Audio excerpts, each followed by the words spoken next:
Alright, let's dive into something that's got the comic book world buzzing. Imagine this. The nephew of a legendary artist, someone who's been quietly preserving his uncle's legacy, is about to go live. And not just any artist, we're talking about Steve Ditko, the co-creator of Spider-Man.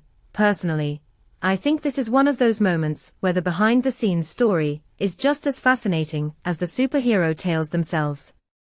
Mark Ditko, Steve's nephew, is appearing on the Experience live stream tonight. And it's happening right on the heels of a new Spider-Man movie that's being called the most Ditko-est film yet. Coincidence? I don't think so. Here's what makes this really interesting. Mark isn't just a family member, he's someone who's been actively reshaping how we understand Steve Ditko. For years, Ditko was painted as this reclusive, almost mysterious figure, a genius who preferred shadows to spotlights. But Mark's been working to humanize him, to show us the man behind the myth. In my opinion, this is crucial because Ditko's legacy isn't just about Spider-Man or Doctor Strange, it's about his philosophy, his work ethic, and his unwavering commitment to his art. What many people don't realize is that Ditko's personal beliefs, his objectivist views, his focus on individualism, were deeply intertwined with his work. Mark's efforts to highlight this side of him are a game-changer. Now, let's talk about the timing. This live stream comes right as Steve Ditko, Beyond the Myth, is streaming worldwide. If you take a step back and think about it, this feels like a coordinated effort to reclaim Ditko's narrative. The documentary, the live stream, the original art being sold, it's all part of a bigger movement to celebrate Ditko's impact. But here's the thing, none of the art being sold is actually by Ditko. It's by other artists, like John Romita Jr. and Mark Bagley. Personally, I find that fascinating.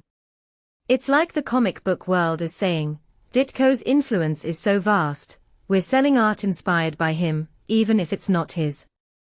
One detail I find particularly intriguing is Mark's relationship with his uncle. He didn't even know about Steve's comic book fame until the 90s. Imagine discovering your uncle is a legend in an industry you barely knew existed. Mark's since become a guardian of Ditko's legacy, writing forewords, participating in panels, and even crowdfunding restorations of his uncle's work. What this really suggests is that legacy isn't just about the art itself, it's about the people who carry it forward. But here's where it gets complicated. Mark's efforts haven't always been smooth sailing. There's been some tension, particularly with outlets like Bleeding Cool, which have covered Ditko's story in ways Mark hasn't always appreciated.